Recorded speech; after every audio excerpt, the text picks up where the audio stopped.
If an asteroid coming towards Earth does not impact Earth but to cause damage, its winds will cause damage. We have many scars on our Earth, moons and Mars having to do with celestial bodies impacting. Now when the big asteroid hits, will you breathe a sigh of relief when you see on the news that it missed your city? Well, don't. A new study found that the bite of an asteroid impact does less damage than the bark of the wind created when it hits the Earth's atmosphere, even if it breaks up and never actually craters the surface.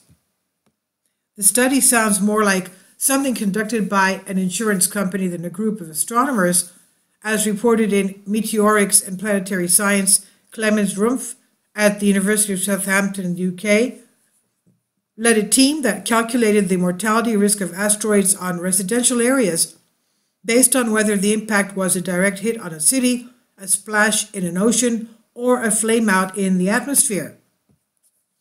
Their findings were surprising because they defied conventional thinking. Most people assume a tsunami created by an asteroid hitting in water could cause the most overall damage because it could hit multiple cities along a coastline, while a direct hit would be second in casualties since it would affect only one urban area, and an asteroid burning up in the atmosphere should cause the least damage. Instead, the model showed that it did not matter where an asteroid strikes the Earth or if it burns up in the atmosphere.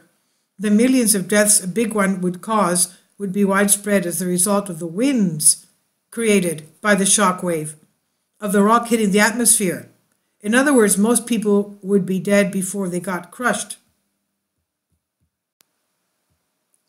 To make the study realistic and scary, the researchers modeled real cities.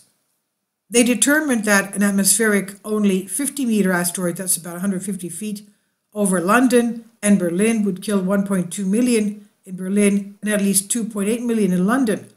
If it was a 200-meter rock, that's 600 feet across, that actually hit, the casualties would be triple.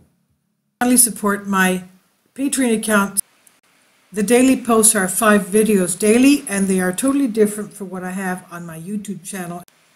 Thank you so much for your support and that you find all my content so interesting. You'll find the Patreon account details in the description box.